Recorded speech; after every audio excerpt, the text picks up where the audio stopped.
kita buat jadi orang tua untuk berjalan. Halo semuanya, kenalin aku Didi.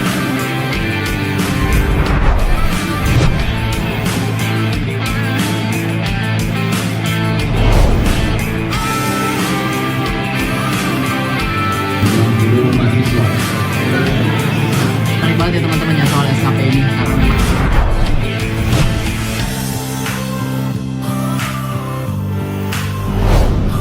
Teman semuanya, aku Rukman, aku Basdita.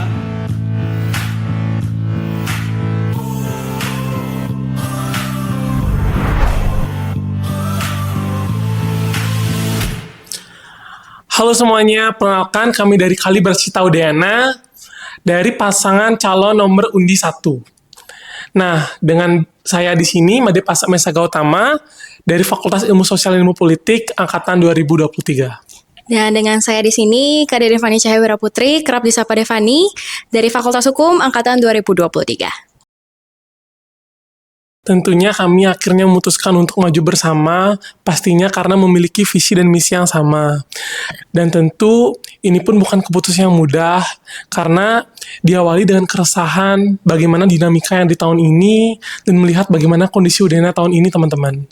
Oleh hal tersebut, melihat berbagai macam permasalahan yang ada, membuat kami memutuskan untuk turut berkontribusi dalam mengikuti kontestasi Pemira pada tahun ini. Kalau dari aku secara visi kan memang udah sama ya sama Dede, cuman ini kan kesempatan besar juga dan kalau kita tidak mengikuti rasanya kita miss the biggest opportunity gitu untuk bisa terjun langsung untuk menjadi salah satu bagian untuk membuat perubahan bagi Udayana itu sendiri gitu sih teman-teman. Dan juga teman-teman di sini tujuan kami untuk turut serta kembali karena kami juga tahun lalu ada di periode BEM, tahun ini di periode BEM, yang mana kami juga tahu betul apa yang menjadi marwah dan apa yang sebenarnya diceritakan dari BEM itu sendiri, teman-teman. Yang mana kami juga melihat dari regenerasi yang ada di BEM itu sendiri, teman-teman, kami ingin memastikan adanya ruang yang memberikan kesempatan bagi seluruh pihak, teman-teman, bukannya golongan tertentu saja, teman-teman. Nah, untuk memastikan ruang tersebut, dan juga kebetulan kami tanpa ada intervensi dari pihak manapun, jadi kami memutuskan dan mengencangkan niat kami untuk menjaga ruang aman tersebut, teman-teman. Mungkin itu salah satu juga alasan kuat kami untuk memastikan Udayana ke depannya itu tanpa adanya intervensi ataupun terafiliasi dari politik praktis di luar sana, teman-teman. Oke, kalau kami sendiri yang pertama kami tekankan bahwasanya kami tidak menutup diri dari berbagai golongan, namun kami ingin memastikan bahwasanya semuanya memiliki proporsi yang sama, teman-teman. Tidak ada satu golongan yang mendominasi, yang mana itu menyebabkan suatu persaingan tidak sehat yang ada di lingkungan itu sendiri, teman-teman, seperti itu. Nah, golongan yang saya maksud ini adalah golongan-golongan yang atas kepentingan dari sekelompok orang tertentu saja, teman-teman, itu intinya. Jadi sebenarnya dari kami, kabinet yang kami bawakan bukan maksudnya kami menolak perubahan, anti perubahan, tidak teman-teman. Tapi kita sesuai dengan namanya kalibrasi, memang ingin menyelaraskan, meluruskan, dan sebagaimana seharusnya peran BEM itu muncul gitu, dan sebagaimana sih keterlibatan dari teman-teman semua. Jadi sebenarnya kita tuh lebih ke berprinsip no one left behind. Jadi segala unsur di sini kami tentunya masih keterbukaan terhadap adanya hal tersebut gitu sih teman-teman. Dan menurut kami tidak ada yang bisa lebih tinggi dan di atas dari kepentingan BEM itu sendiri, teman-teman. Jadi nggak ada kepentingan eksternal di luar sana yang lebih tinggi dari di atas kepentingan BEM itu sendiri, teman-teman. Tentunya sehingga kami akhirnya mematangkan diri untuk lanjut, pastinya itu berdasarkan banyaknya evaluasi yang kami kira bisa kami perbaiki untuk di tahun depan, teman-teman sekalian. Yang mana seperti kita bersama-sama, satu yang terjadi pada tahun ini yaitu banyak sekali nih permasalahan yang ada. Dan juga dari banyaknya isu-isu yang ada juga, itu memutuskan kami untuk lanjut. Nah, seperti itu. Nah, mungkin langsung aja teman-teman, apa sih kasus-kasus isu-isu yang terjadi, yaitu mulai dari kacaunya internal, mulai dari tidak baiknya BEM dalam mengenai suatu isu. Itulah sebenarnya alasan kami itu rasa bahwa ada hal-hal yang sebenarnya bisa lebih dimitigasi oleh BEM itu sendiri, teman-teman. Kalau dari aku pribadi dari segala ini ke internalnya lebih ke dimana kita di awal ya teman-teman. Sebenarnya kunci jadi key point di sini gimana terbentuknya dan keberlanjutan dari BEM itu di awal tuh yang memegang peran penting adalah bagaimana di rekrutmen di awal gitu. Jadi yang ingin kami tekankan kembali adalah di awal rekrutmen itu memang kita benar-benar penilaian secara objektif, tidak berdasarkan subjektif atau rekomendasi dari pihak eksternal saja gitu. Jadi benar-benar pure secara objektif dan bagaimana yang menjadi evaluasi utama adalah bagaimana kita merespon isu di luar itu secara cepat, responsif, progresif juga dan strategis itu jadi BEM di sini memang mengoptimalkan peranannya gitu tanpa harus menunggu dulu dari pihak eksternal yang mengawal isu baru kita ikut berkecimpung mengawali isu tersebut gitu. Jadi itu yang menjadi suatu evaluasi utama bagi di BEM tahun ini dan itu yang ingin kami atensikan juga dari kabinet yang akan kami bawakan di tahun depan. Dan juga teman-teman di sini kita bisa mengetahui bahwa pentingnya dari peran pemimpin, seorang pemimpin dalam menciptakan lingkungan yang nyaman dan sehat teman-teman. Karena apa? Kita di sini adalah suatu organisasi yang nirlaba atau non-profit, yang mana dari teman-teman, staff ataupun fungsionaris di sini mengabdi yang mana mereka mendapatkan experience dan juga kebermanfaatan teman-teman. Nah, jika dari hal-hal sederhana seperti lingkungan yang sehat belum bisa terpenuhi, maka bagaimana caranya untuk menciptakan output yang maksimal seperti itu. Jadi itulah yang sebenarnya yang menjadi peran kunci dalam pelaksanaan suatu organisasi teman-teman. Lingkungan yang nyaman menurut Dede dan Devani itu dalam suatu organisasi itu seperti apa? Oke, mungkin aku izin menjawab juga teman-teman. Menurut kami, lingkungan yang nyaman terutama mungkin di sini setiap orang, suatu pemimpin pasti memiliki idealisme sendiri. Apapun hal-hal yang dinilainya dia benar seperti itu. Namun teman-teman ada juga hal yang harus kita toleransikan teman-teman. Karena di sini kita bekerja bersama individu teman-teman, bersama makhluk sosial lainnya. Jadi bagaimana kita bisa menurunkan ego, bagaimana kita menyokong dari kenyamanan bersama, itulah yang menjadi atensirnya teman-teman seperti itu.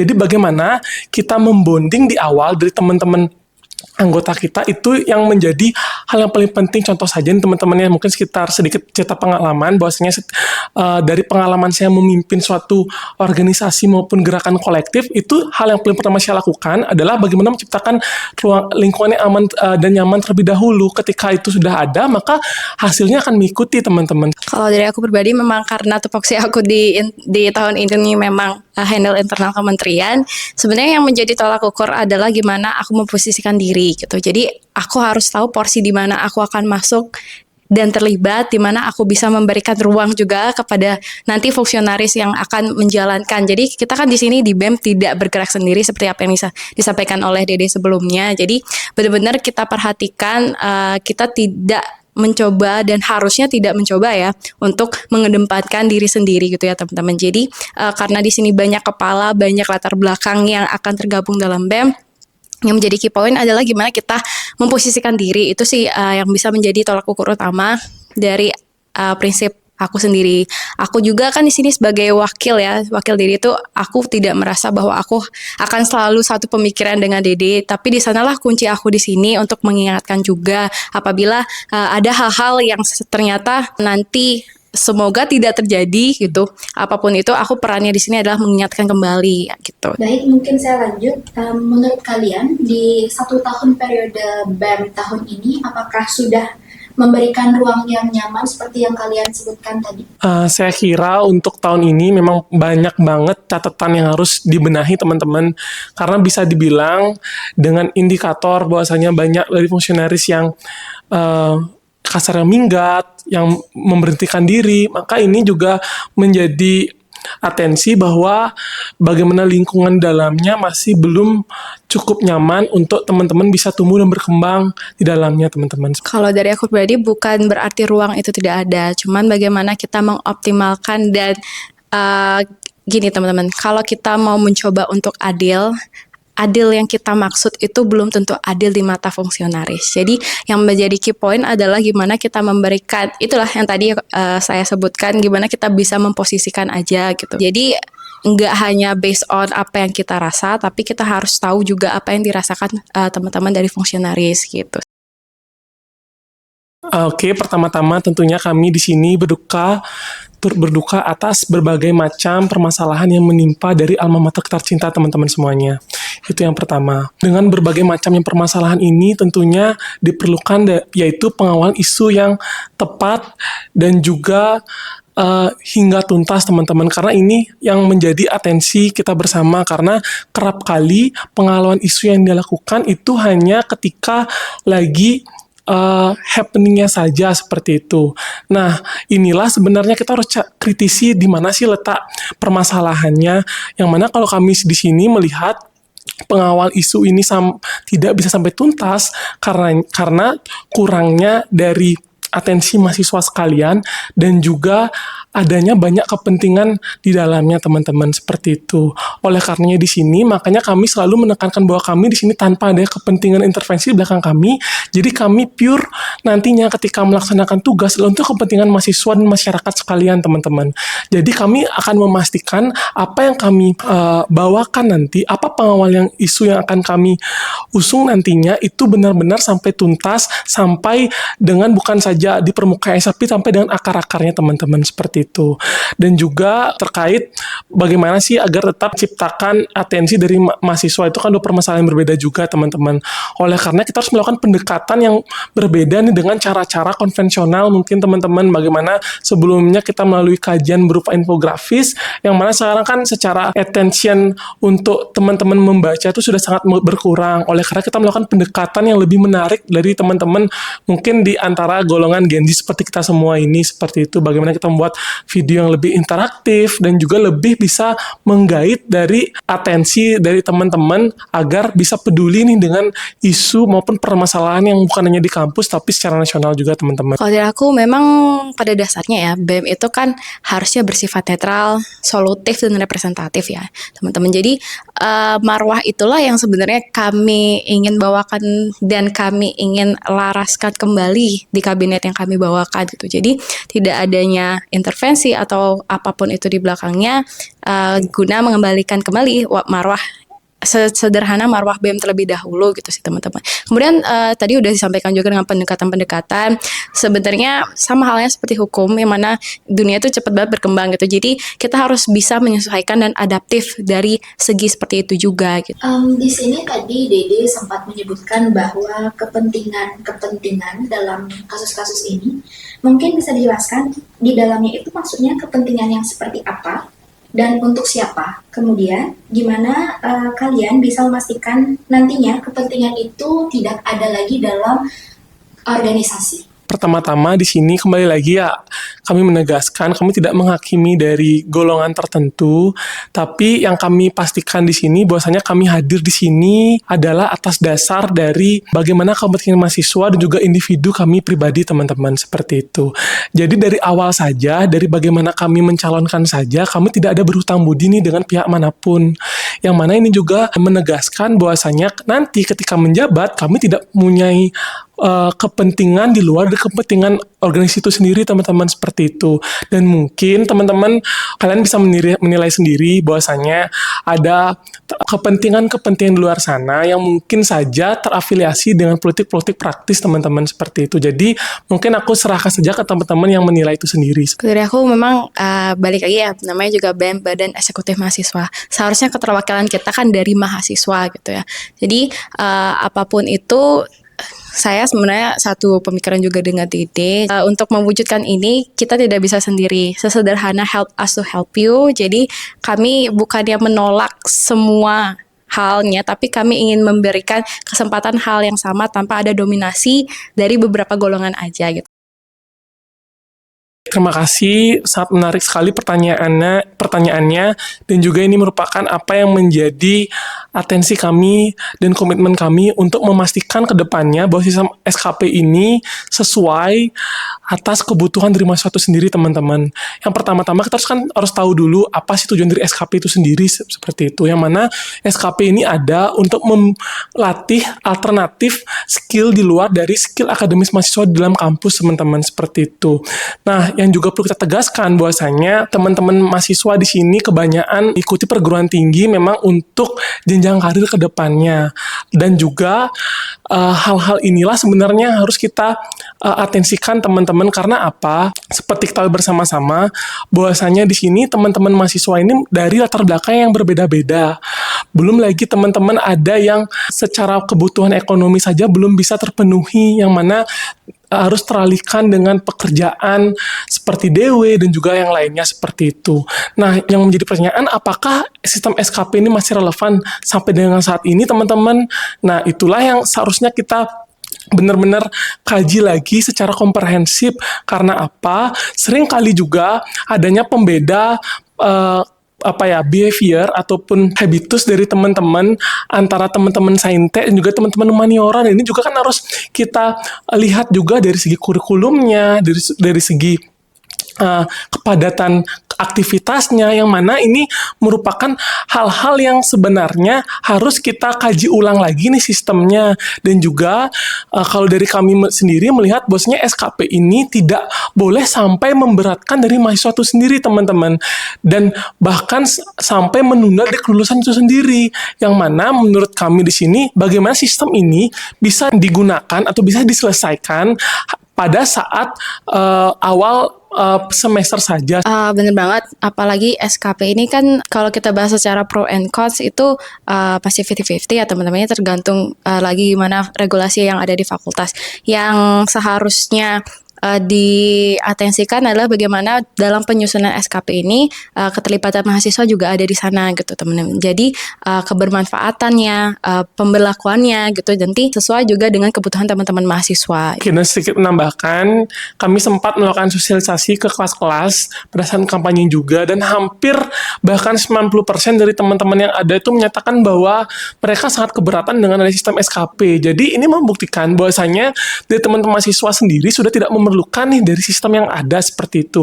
Oleh karena perlu adanya amandemen kembali dari aturan agar aturan ini bisa disesuaikan lagi terhadap kebutuhan mahasiswa, teman-teman. Buat apa kita memasukkan suatu aturan yang sudah tidak relevan hanya karena dasar untuk melanggengkan suatu program kerja atau suatu organisasi yang sudah tidak relevan, teman-teman, seperti itu. Oke, tentunya berbicara perihal target, yang mana kami akan bahas secara struktur skala prioritas yang kami akan lakukan. Pertama-tama yang paling penting di awal yaitu adalah bagaimana kami memastikan SDM kami yaitu memenuhi KPI yang telah kami tetapkan, terutama karena yang paling penting dari suatu organisasi adalah individunya, teman-teman. Bagaimana individu dalamnya akan sekaligus berbanding lurus dengan bagaimana kualitas organisasi yang ada dalamnya. Itu yang pertama.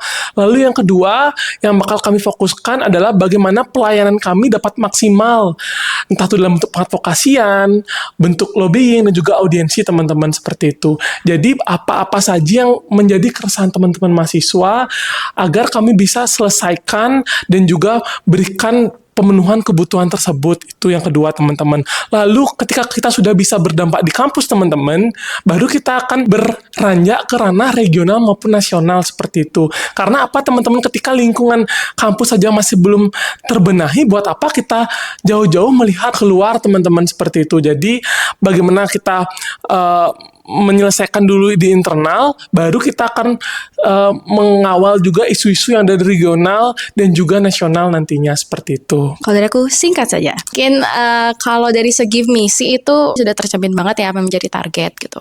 Gimana tentunya kalau kita bahas di misi itu tentunya di awal kami percaya untuk membangun fondasi yang baik itu akan berakhir sesuatu yang baik. Jadi itulah menjadi fokus kami di pertama di internal, tentunya membangun kepengurusan kami terlebih dahulu, kemudian baru memikirkan bagaimana kami bisa mengoptimalkan suatu sarana dalam advokasi mahasiswa khususnya ya teman-teman, yang gimana bisa memberikan secara responsif, progresif, dan juga strategis gitu di sana. Kemudian baru kita bisa menciptakan suatu program aksi yang memang benar-benar aplikatif terbuka, kemudian relevan juga harusnya, dan terukur juga secara akademis dinamis. Karena kita nggak boleh lupa teman-teman, kita di perguruan tinggi, kita harus berdasarkan akademis.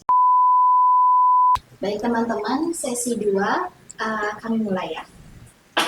Oke, selama kampanye ini, saya melihat bahwa teman-teman di Kalibrasi Cita Udayana sempat memasang baliho di beberapa titik di Udayana ya. Ada di Denpasar, ada di Jember juga ya. Mungkin selain itu, apalagi strategi dari kampanye teman-teman untuk menggaungkan kalibrasi Cita Udayana di pada Pemira tahun ini? Nah, tentunya untuk menggait atensi dari teman-teman mahasiswa, kita tidak bisa hanya menyampaikan visi misi maupun gagasan melalui media yang disediakan dari KPRM itu sendiri saja, teman-teman, seperti itu. Kami pun kerap kali melakukan kampanye mandiri, baik itu di media sosial kami dan juga melalui media-media cetak, seperti mungkin teman-teman lihat di untuk di Denpasar ada di depan gedung Pasca.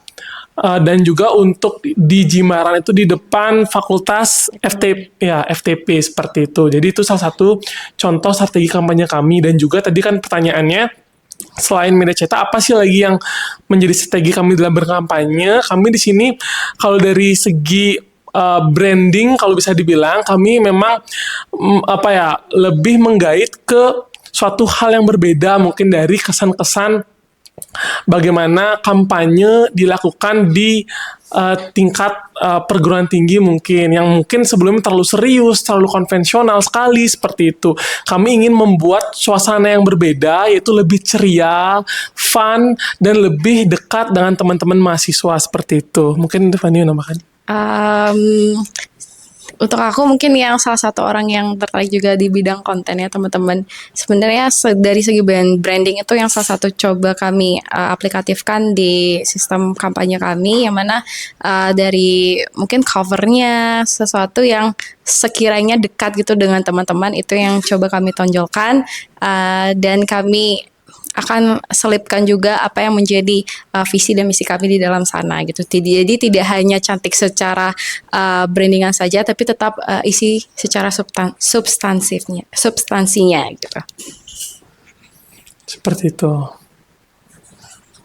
Mungkin mengenai membahas sosialisasi dan juga tadi mengatakan bahwa menyasar media cetak dan media sosial. Pertanyaan saya, apakah teman-teman Dede dan Devani ada sosialisasi turun langsung ke kelas-kelas dari mungkin salah satu fakultas atau beberapa fakultas gitu? Tentunya kami bukan hanya melakukan kampanye melalui tadi sebagai dilakukan secara media saja, tapi juga kami di sini menggunakan cara door to door atau langsung menemui dari teman-teman mahasiswa sendiri.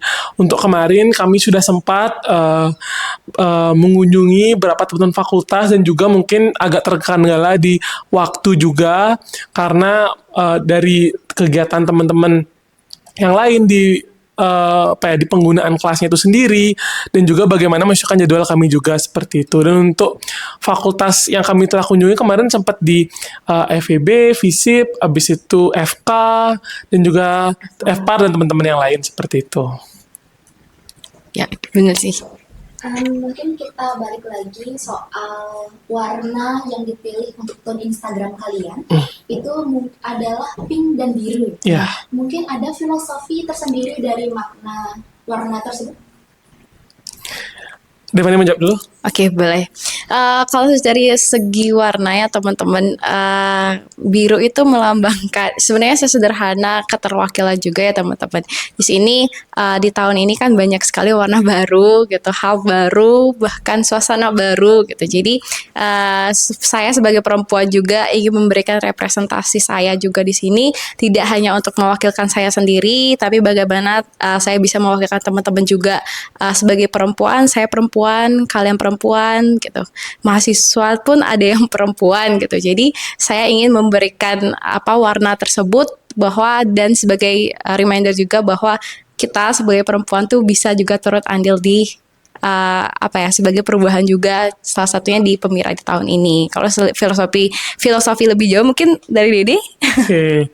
Dan tentunya untuk mengartikan sebuah warna kita bisa saja menarik berbagai filosofi gitu seperti itu teman-teman. Namun seperti yang dikatakan Devani tadi, kita emang mengambil dua representatif warna, biru dan pink, untuk mewakili berbagai macam insan yang di Udayana. Dan mungkin untuk filosofi singkatnya saja, salah satu filosofi singkatnya saja, biru itu melambangkan Udayana, pink itu melambangkan cinta. Jadi kita cinta Udayana seperti itu.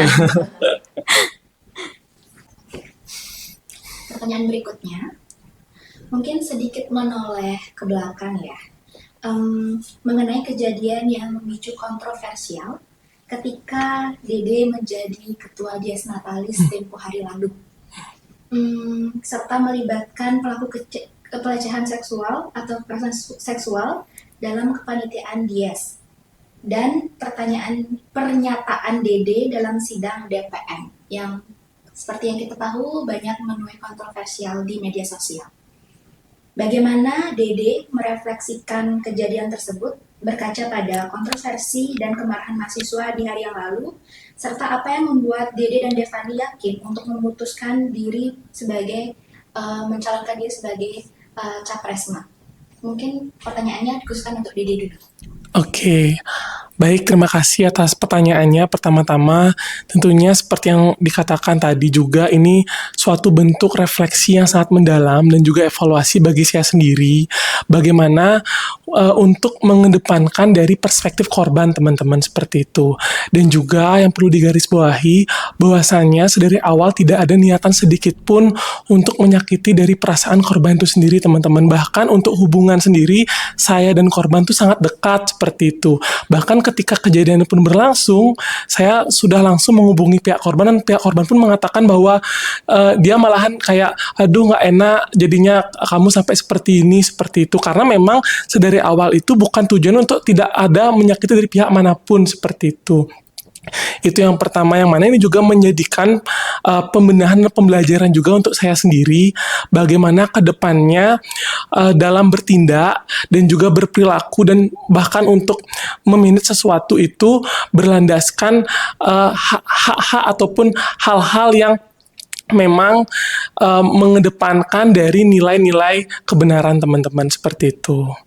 Mungkin itu kurang lebih yang mana intinya bahwasanya hal yang terjadi kemarin itu adalah evaluasi besar bagi diri saya, itu yang pertama, dan juga ini menjadikan saya pribadi yang lebih mengatensikan lagi terhadap berbagai macam hal ke depannya teman-teman. Dan juga mungkin tadi pertanyaan kedua, apa yang membuat saya untuk kembali untuk memutuskan diri untuk berkontribusi teman-teman, karena apa, di sini hal-hal yang terjadi kemarin adalah bentuk pembelajaran bagi diri saya yang mana saya ingin membenahi hal-hal tersebut dan juga kembali lagi memberikan kebermanfaatan dan dampak yang lebih besar bagi Udayana itu sendiri teman-teman, seperti itu.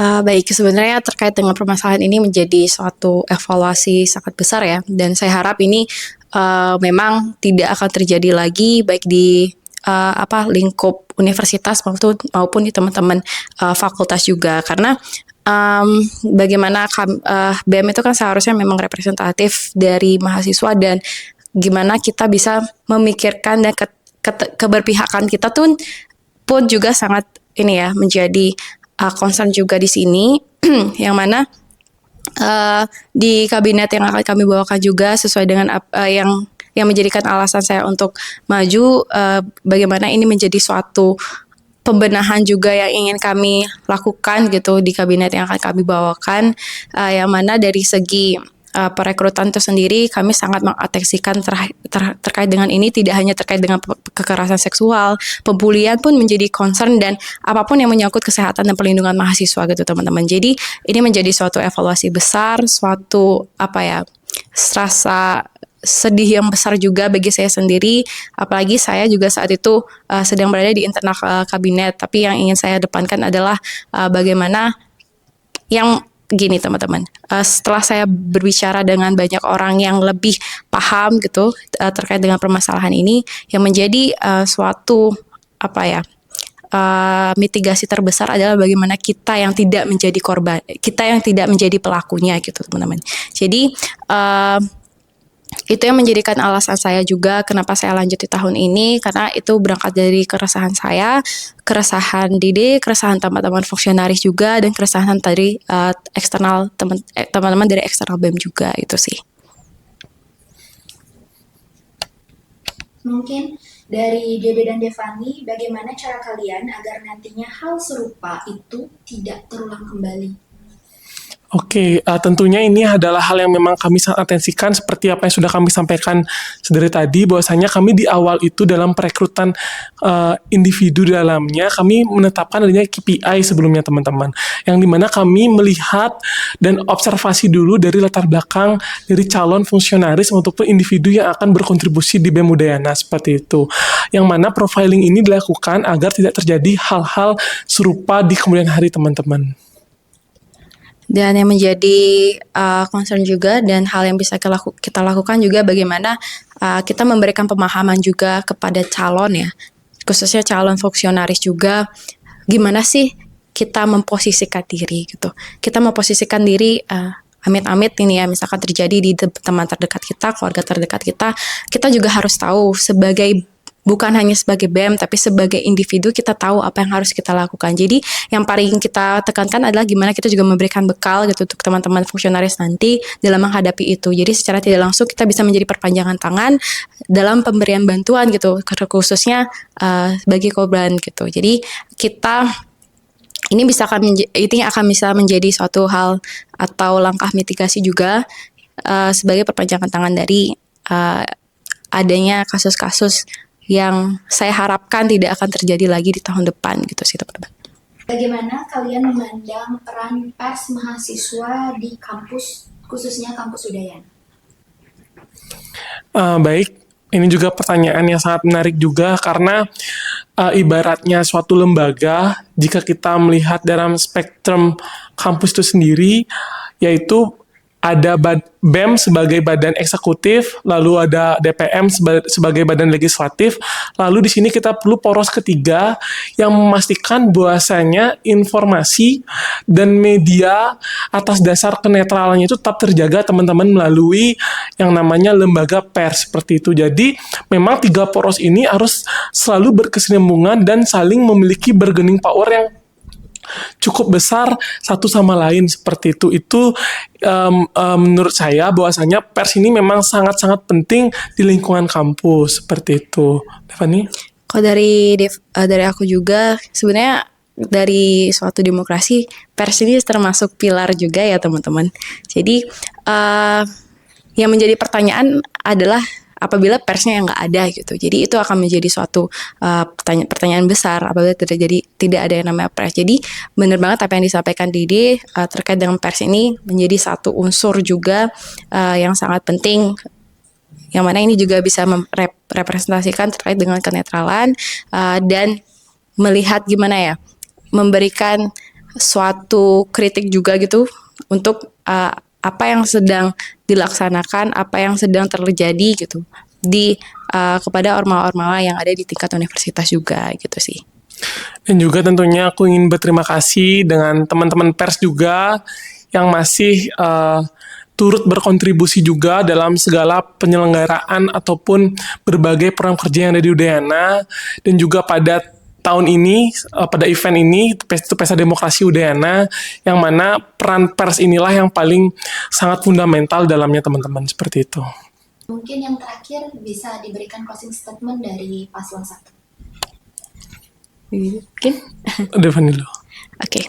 Mungkin closing statement dari aku adalah aku ingin mengajak teman-teman semua, karena balik lagi ke prinsip kami, no one left behind. Kami tidak ingin ada satu unsur pun yang tertinggal di sini, karena suatu kesuksesan, keberlanjutan dan pelaksanaan dari Pemira yang sehat itu itu juga keterwakilan dari teman-teman semua gitu. Jadi yang kami harapkan adalah teman-teman jangan lupa untuk menggunakan hak suara teman-teman juga, karena itulah poin penting dari terlaksanaannya Pemira dengan adanya peningkatan dari jumlah suara. Mengingat di tahun ini juga paslonnya ada 3 ya, harapannya keterlibatan teman-teman mahasiswa juga semakin tinggi di tahun ini, karena tanpa teman-teman semua kami juga dari Kalibrasi Cita Udayana tidak bisa bergerak sendiri gitu. Dan mungkin satu hal lagi, mengingat juga nggak hanya Udayana tapi di Indonesia juga sedang berduka ya teman-teman.